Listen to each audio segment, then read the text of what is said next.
Dr. Simon Miles. He is Associate Professor of Public Policy at Duke University, very smart guy in foreign affairs. He comes to us from Durham. So, Doctor, anything I said that doesn't sit well with you? Well, Bill, I think I'm a little bit more cautious on Vladimir Putin's need for a deal. I understand what you're saying, but I think it's a little bit risky to assume that Vladimir Putin is going to make the smartest decision, because the smartest decision for Vladimir Putin in this entire war would have been not to have started it in the first place in February of 2022. And so while you and I can lay out all the reasons why Vladimir Putin should come to the bargaining table, it depends a lot on Vladimir Putin getting the picture as well. And based on his comments, for example, about what's going on with the ruble, with interest rates, and with inflation in Russia, I'm not sure how persuaded he is. All right, but he wants to be friends with Trump. Would you cede that? I think he likes to talk a big game and be sort of the international macher, but let's not forget that Vladimir Putin is basically a professional liar. Everything he says tends to be at least some percentage a lie. Remember just a week before he invaded Ukraine when he was telling the world that it was totally ridiculous that anyone would ever suggest that the Russian Federation would invade Ukraine. So, of course, he would like a transactionally better deal. The question, I think, is whether Donald Trump is going to give him all of the things which we know he's going to demand in exchange for any kind of improvement on the situation on the ground in Ukraine or in the U.S.-Russia relationship in general. Here's what I know about the framework of a proposed deal by the United States. And you're right. I mean, we don't know if some tyrant like Putin is going to accept it, but I think that the pressure that he's under now domestically in Russia will grow. All right. And Putin can't even come outside. I'm sure you're aware of that, Professor. He can't go in. He can't even walk out to Red Square. I mean, to be fair, he never liked doing that. Oh, whether he likes it or not, to stay in hiding. They had to build tunnels all throughout Moscow. All right. So he can go underground and then get out to a place where he can take, a special flight to his dock on the Black Sea. He can't go anywhere because they're afraid he's going to be assassinated. I mean, he's not in good shape with the Russian people. So that he is a feral human being. He senses. He's got a sense that he's in danger, physical danger of being killed. So the framework is, look, Vlad, ceasefire. You stay where you are in Ukraine. Ukrainians will stay where they are. And then down the road, the people will vote whether they want to go with you or stay in Ukraine. That's pretty much the framework. Now, Putin's not going to admit to any reparations and anything like that's pie in the sky. He's not going to do that. But I think given that, he would say to Trump, because if he doesn't, Trump's going to up the sanctions. He's going to make it more painful for Russia to operate. I think that he'll get the deal. Last word. I think the challenge here is that you're envisioning, and most people are envisioning, a land for peace deal. Vladimir Putin does not need more land, okay? He's got 11 time zones. No, I know, but he just wants out. He wants out now. It's a cover to get out so he's not humiliated. Has he said he wants out? This is the challenge to me. He said, what he has said is that he wants to fundamentally transform the Ukrainian state into basically being a Russian vassal.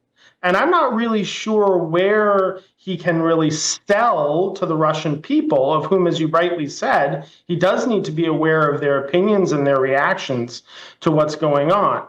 So I think a land for peace type deal here, it's not clear to me that Vladimir Putin wants the land. What he's said all along that he wants is fundamentally to break the Ukrainian state. But and the risk happening. of a deal is just putting pause on that. He's got to know it's not going to happen. And he'll be punished more economically, just like Iran. Very similar.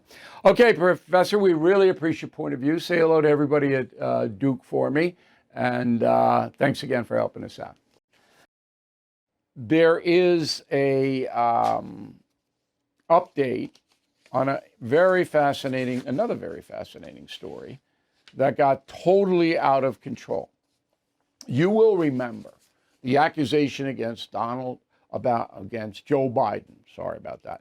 The accusation against Joe Biden that he engineered a deal that enriched Hunter Biden, all right, and that it went through Russia.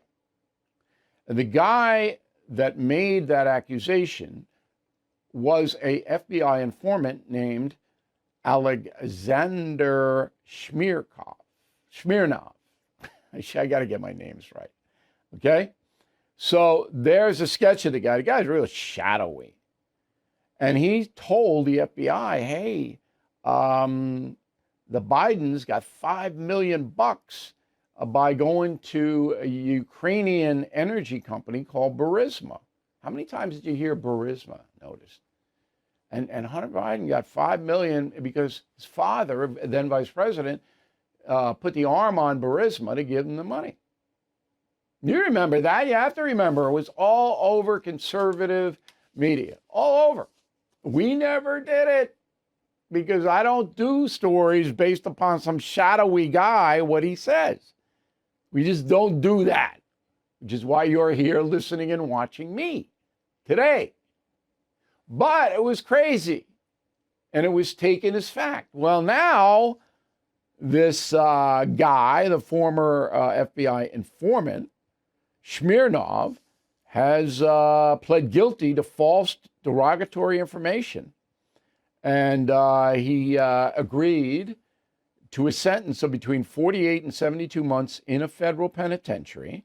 And that will be handed down in Los Angeles on January 8th. The guy lied, made it up. Biden and Hunter, I guess they did benefit from Ukraine, but not in the way he said. He lied. And it was reported as fact, but not by us. And the guy deserves to go to jail. Got to be very careful in this day and age. I learned that lesson way back when I was doing a factor. We made a mistake, one of the few we have ever made. And it was because we didn't check out who gave the social media the report. And I never made the mistake again. We're cautious here. All right, migrant war in San Diego. Now, San Diego, one of my favorite American cities. Beautiful climate, easy to get around, not like LA, manageable. Been there, I know, dozens of times. But San Diego has changed. So now the San Diego County Board of Supervisors has blocked 3-1, voted 3-1 to block any cooperation with Homeland Security in getting criminal migrants into the federal system. So if you are undocumented, you commit a crime in San Diego, they will not tell Homeland Security anything about you by a 3-1 vote. The sheriff of San Diego says she isn't going to obey that law. Kelly Martinez is her name, that she is going to cooperate with U.S. Immigration and Customs, ICE. And we invited the sheriff on the program, but for some reason she doesn't want to come on. I don't know why. You would reach millions of people, Sheriff, but she's not coming on. Instead, we have a guy who knows a lot about San Diego. His name is Mike Slater. I've heard of him. He's on the First. He does my hard news portion on radio, syndicated radio, all over the country, 300 stations. And he joins us now from Nashville, where, interestingly enough, Slater moved about a year ago from San Diego, where he had lived for 12 years. Why'd you move, first of all, to Tennessee? Gee, I don't know, maybe reasons like this, Bill? Maybe they let illegal alien rapists take sanctuary in the city that I called home. That, among other reasons. My wife's also from Tennessee. But you don't have to live in these progressive bastions. So you moved out of one of the nicest places, climate-wise, because you were fed up with the politics? Oh, yeah, listen. The weather's only so nice, and the beach is only worth it for so long. It's wonderful. Seasons are beautiful, wonderful things. We like snow. It's good. It's good for the soul. And Nashville is a wonderful, beautiful place. It's good to be with people who share your values. Okay. And a lot of people have done what you've done. They've moved to red states from blue states. But San Diego historically has not been San Francisco. Because of the military bases, the Marines are down there, Navy's down there. It was a conservative place up until recently. Is that true? Yeah. So when I moved there 12 years ago, San Diego was a bastion of conservatism in crazy, wacky California. They had a Republican mayor, largest city in the country with a Republican mayor. The city council was 5-4 Republican, largest city council majority in the country. And the county, the Board of Supervisors, which population-wise, the county of San Diego, 3.3 million, is bigger than like 23 or 24 states. So it's you have 5 county supervisors who are in charge of a lot of people. That was 5-0 Republican, Bill. 5-0. Today, 9-0 Democrat City Council. This just happened over a decade period. 9-0 Democrat City Council. The wackiest mayor you can imagine. If you have a minute, I'll tell you what I think is the craziest example of him. And the Board of Supervisors, which just passed this super sanctuary city bill you were speaking of, is now 3-2 Democrat, very soon to be 4-1. So it is no longer a bastion of conservatism in any way. Why did that happen? Yeah, a couple reasons.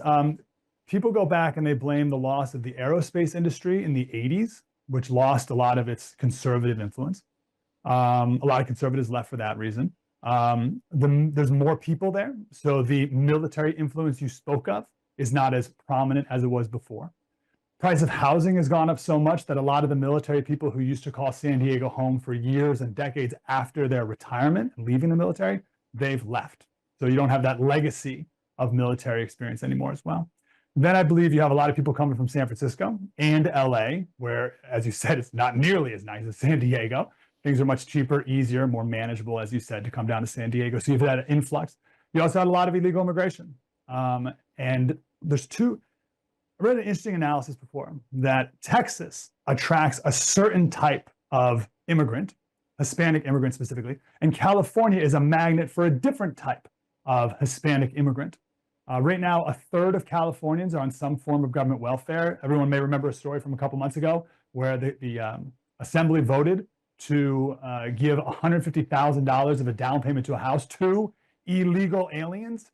Things like that attract a certain type of immigrant versus maybe a Texas, which attracts a more entrepreneurial and conservative-minded illegal immigrant or immigrant as well. So over decades, I believe California is a bit of a lost cause. Much was made of the fact that 10 counties out of the 58 in California flipped from blue to red. And people saw that as very hopeful and exciting. And wow, isn't this great? A new conservative renaissance in California. Now, those were all inland California counties that have been historically red for a long time. They should be red. And Kamala won California 63-34. Yeah. There is no conservative movement in California. Well, even if there were, the big cities are going to dominate. Now, Tom Homan, the new, his job is basically to get tough on the border. This San Diego thing has caught his eye. According to reporting in the New York Post, Homan favors arresting the woman in charge of San Diego County, actually having federal authorities go there and put her in handcuffs. And maybe even the mayor, who you'll tell us about in a moment. What do you think that's possible, that the feds could go in if they don't cooperate, the county doesn't cooperate in telling Homeland Security, hey, we just took into custody so-and-so who's here illegally for the charge of rape or a homicide, whatever it may be. They're not even going to tell Homeland Security that. And it seems to me that's interfering with the federal investigation because the Trump administration made it quite clear these people have to be deported.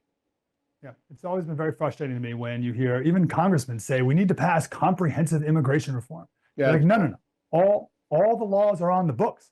You just need to enforce the laws. And Tom Homan, I don't have it off the top of my head. I'm not the border czar, but he rattles it off like U.S. code, blah, blah, blah, blah, blah. Yeah, And I looked we researched it. There's no doubt they don't have to pass new laws, but they should. Tighten everything up.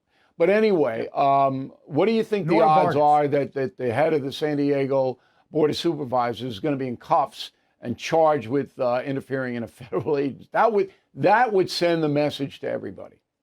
Yeah, I think it's her, and he's really focusing on the mayor of Chicago. I think that would be his Yeah, first the target, Chicago maybe a guy, little less sympathetic Brandon Johnson. than, Right. yeah, he's less sympathetic than Nora Vargas would be in California. But if I may one thing, Bill, I want to make sure that your listeners don't think that the new sheriff of San Diego, who was just elected 2 years ago, replaced a guy who was there for like 20 years, that she's some sort of hero in this. In California, there is no conservative influence. So you have crazy Democrats and radical Democrats. Kamala was a radical Democrat. Nora Vargas, a radical Democrat. This sheriff is just a crazy Democrat. So while she's saying she's against the county decision to tell ICE about illegal alien rapists and child rapists, right? That's radical. She's against that. She's no hero, though. She Okay, says, but maybe that's why she won't come on the program.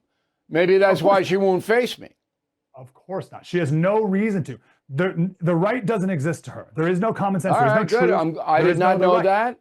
I'm glad you defined that. Okay, last question. So the mayor of San Diego is what? A loon? Oh, yeah. Okay. So there's a whole backstory. Todd Gloria is his name. Here's my favorite Todd Gloria story. When he was an assemblyman in California, he passed a bill that said children in foster care will get free sex change surgeries paid for by the taxpayer if you are in foster care. This was the beginning, him and another state senator, Scott Wiener, which is total radical. This was the beginning of a system of encouraging children to talk to their school counselors, to say lies to CPA, to get their children into the foster care system in order to get sex change operations. This is a Todd Gloria movement. It has happened many times before. There are mothers who have told their story of how this has worked. That was Todd Gloria in the assembly. And the people of San Diego, what used to be this conservative bastion, Bill O'Reilly, beautiful place, like the pinnacle of just California, loving and California, everything's amazing. They voted him to be mayor, and they just voted for him to be reelected. Okay. We've lost San Diego. That's too bad. It really is. Yeah. Hey, Mike, Merry Christmas. Thanks for helping us out. We'll talk soon, okay? Smart Life. You like these segments? I hope you do, because we like them. So a bunch of people said if Trump's elected, they're going to leave the country. Here is a partial list. Famous people. America Ferrara, Barbara Streisand, Christina Applegate. I'll miss Christina. I was on the Leno show with her. Very nice woman. Laverne Cox, Cher, Sharon Stone, Minnie Driver, Sophie Turner, Ellen DeGeneres, Portia de Rossi. They're already in England, and their house got flooded. And Lily Reinhardt, whoever that is, I don't even know who that is. Anyway, they said, we're going. They're not going to go. Okay. Although Ellen went and got flooded out in the Cotswolds. I shouldn't be laughing. That's not funny.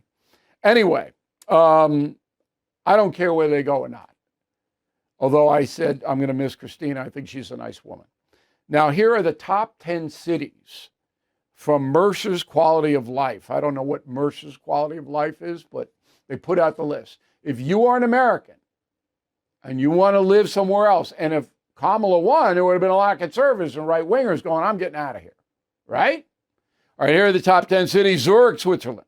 Vienna, Austria. Geneva, Switzerland. Copenhagen, Denmark. Auckland, New Zealand. Amsterdam, Netherlands. Frankfurt and Vancouver tied. Bern, Switzerland. Ball, Switzerland. That's how you say it, Ball. Now, I've been to all of them except Auckland, so come back to me. Here you go. Zurich, Switzerland, nice place to live. A little boring. Okay, big lake, too cold to swim, but it's very affluent, under control. Since they legalized hard drugs, total disaster. So they rescinded that like Oregon, and the town's back under control. Vienna, Austria, boring town, beautiful town, beautiful. I was there Christmas Eve, and they threw me out of St. Stephen's Church, where the Vienna Boys Choir is. I got booted because they wanted money and I couldn't afford it. So on Christmas Eve, this Catholic boy in a foreign country got booted out of St. Stephen's Church. So I don't have fond memories of Vienna. Geneva, Switzerland, one of the most picturesque towns. A little boring, but if I had a choice between Zurich and Geneva, I'd go to Geneva. Copenhagen, Denmark, no. Freezing cold, nothing there, no. Food isn't great. Auckland, haven't been.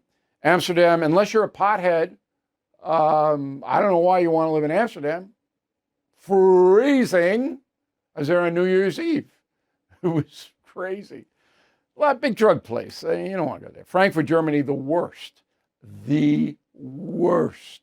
Munich is much better than Frankfurt. Vancouver, Canada, drug place. You know, people all over the place. I wouldn't go there. Bern and Bâle, Switzerland. Switzerland, I could live in Switzerland.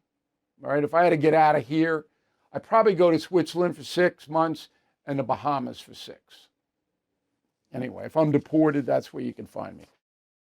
Thank you for watching the No Spin News. To watch the full episode anytime on BillO'Reilly.com, please sign up to become a premium or concierge member. Visit BillO'Reilly.com to sign up and start watching today.